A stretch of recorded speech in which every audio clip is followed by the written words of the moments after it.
Buenos días y bienvenidos a Draco TV. ¿Cuál es la situación financiera real del Fútbol Club Barcelona? ¿Existe un desequilibrio patrimonial grave en el Fútbol Club Barcelona? Ayer publiqué un vídeo con mucho detalle, con mucha profundidad, analizando todos estos temas. Os dejo el enlace aquí arriba. Hoy vamos a hacer un vídeo corto resumiendo lo más importante de esta grave situación financiera del Fútbol Club Barcelona. Si os gustó el vídeo, os animo a suscribiros al canal.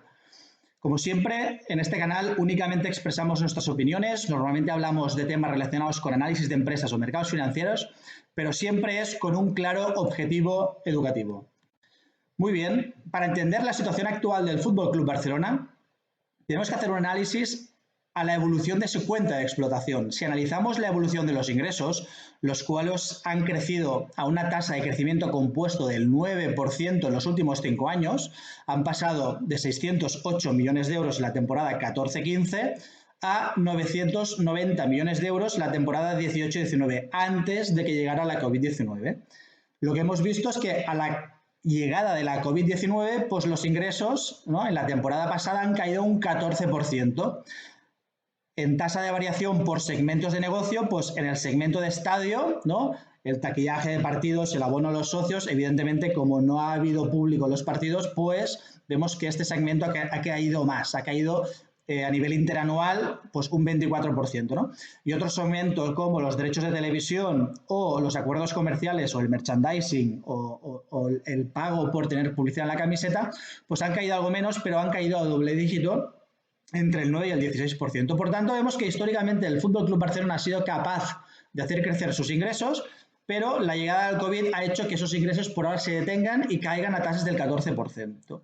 Ahí no está el problema. El problema reside en que durante esos últimos 5 años los gastos han crecido a una tasa de crecimiento compuesto del 12%. Han pasado de 581 millones de euros en la temporada 14-15 a 973 millones de euros en la temporada 18-19, siendo los salarios deportivos más del 70% del total del gasto de explotación del club.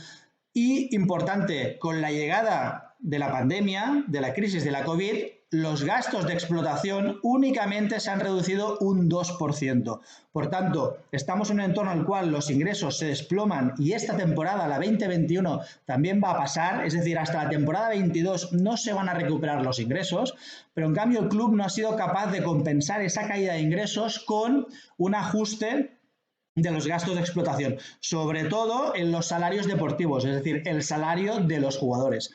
Después hemos visto que en otros salarios, como los gastos de gestión, que son aquellos gastos no vinculados, ¿no?, más al tema deportivo, sino pues gastos de limpieza, mantenimiento, tema de instalaciones, pues también el club ha podido ajustar un 10%. Por tanto, tenemos un problema identificado que es una partida de gastos muy, muy grande que hay que reducir.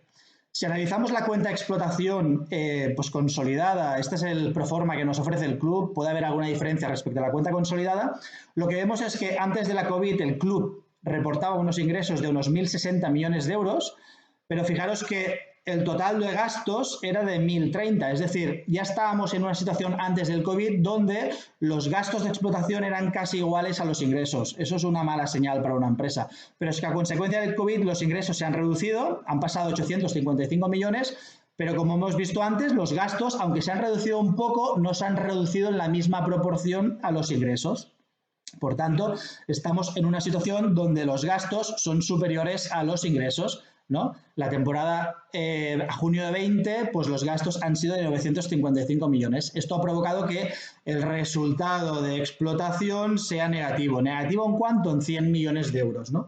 Pero recordar que anteriormente el resultado de explotación, digamos que era neutro. Lleva unos años en el cual era neutro con el incremento de los gastos que se comen toda la generación de ingresos. Si a esta situación le añadimos que el club está endeudado, ahora lo veremos, y que por ello paga unos costes financieros, tanto como 30 millones de euros, recordar que estamos en un entorno de tipos de interés cero o negativos, donde las empresas se benefician de pagar unos tipos de interés muy bajos. Me pregunto qué sucedería si en un futuro o durante el segundo semestre de este año los tipos de interés incrementaran. Quiero recordar que el 10 años americano está ya en el 1,20 y está anticipando que como va a haber inflación, pues los tipos de interés o la curva de tipos podría subir, ¿no?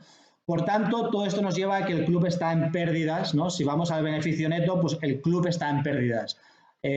A junio 20 el club pues, ha perdido 128 millones de euros o si nos vamos antes de la pandemia, simplemente el club no es capaz de generar beneficio positivo. Si avanzamos, hemos visto hasta ahora pues, la cuenta de resultados, ¿no? Resumo, incremento muy fuerte de los gastos que se comen todos los ingresos. Entonces, ante esta situación donde el club no ha sido capaz de generar beneficio, el club se ha tenido que endeudar. ¿Cuánto se ha tenido que endeudar? Pues yo estimo, calculo que la deuda bruta total del Fútbol Club Barcelona hoy, a junio de 19-20, es de 726 millones de euros. ¿Cómo se desglosa? Pues tenemos 443 millones que es deuda a largo plazo, que va a repagar en los próximos 3 y 5 años. Después tenemos un importe de periodificaciones que no es más que anticipos que se le ha hecho al Barça que deberá devolver a un futuro.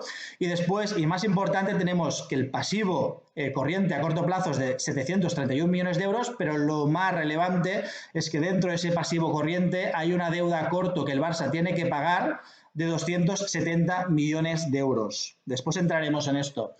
Por tanto, si ajustamos el nivel de deuda bruta por la posición de caja, el club tiene 162 millones de euros en la caja, la deuda neta real es de 488 millones de euros, o lo que es lo mismo, es un ratio deuda neta EBITDA de 4.7 antes de la pandemia del COVID. Por lo tanto, el club se ha saltado los límites que tiene el endeudamiento, que según los estatuto 67, únicamente se puede endeudar 2 veces respecto, ¿no? la cifra de EBITDA, que es como se calcula, ¿no? ¿Qué ha sucedido hasta el momento? Pues evidentemente, como el club no ha podido hacer frente a esta exigencia de pasivo de deuda a corto plazo, pues bancos americanos y los acreedores americanos lo que han generado es una dispensa del cumplimiento de estos covenants, ¿no? De este límite de 2 veces, hasta junio del año 2021, hasta que acabe la temporada. Por tanto, el Barça ha podido ganar tiempo, pero tiene que resolver su problema de endeudamiento y, importante, su problema de endeudamiento a corto plazo en junio de este año, ¿vale?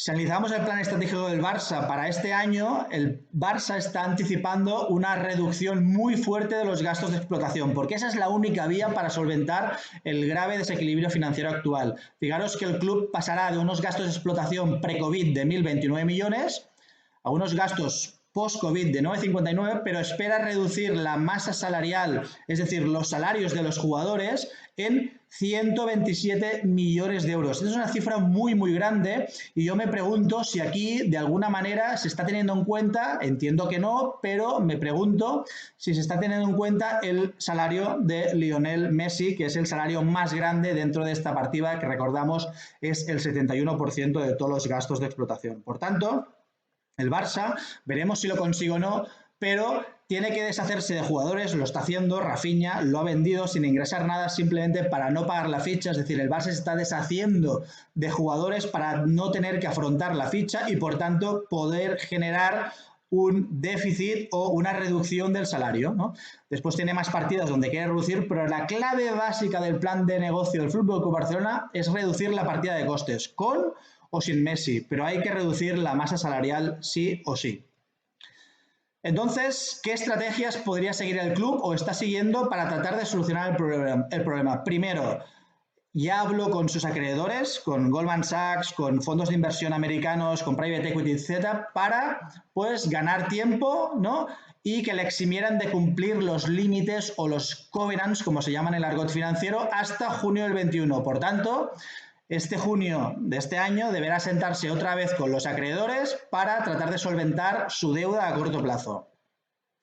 Nos gusta que el Barça prevé una fuerte reducción de salarios. Lo hemos dicho, unos 150 millones de euros, pero habrá que ver esa fuente de reducción de salarios por dónde viene. Si viene por prescindir de jugadores clave, como pueden ser Messi u otros, que al final lo que van a hacer es que el Barça a futuro tenga menos ingresos, ¿no?, en su cuenta de explotación, o bien el Barça será capaz de reducir con otros jugadores para llegar a esta cifra.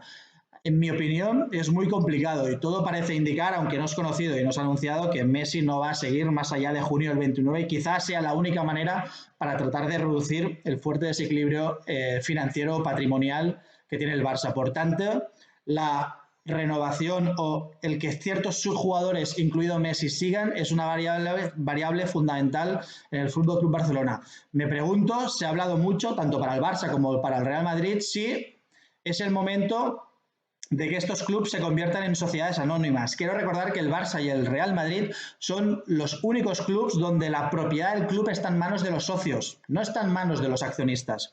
Por tanto, si realmente estos clubes tienen un problema o un desequilibrio financiero, ¿por qué no convertir estos clubes en sociedades anónimas que directamente dotan al club de acceso al mercado de capitales? Por tanto, el club podría emitir bonos en el mercado de capitales que estarían rateados por compañías americanas como Moody's, Standard & Poor's, y le darían rating y tendría un acceso mucho mayor para captar financiación, o bien podría realizar ampliaciones de capital, una colocación en bolsa, etcétera. Por lo cual es una alternativa más, convertirse en sociedad anónima. Por tanto, y resumiendo, el Barça debe reducir sí o sí los gastos, debe repagar su deuda y debe tratar de mantener e incrementar sus ingresos con o sin Messi. Esto es todo por hoy, espero que os haya gustado el vídeo, nos vemos en el siguiente vídeo.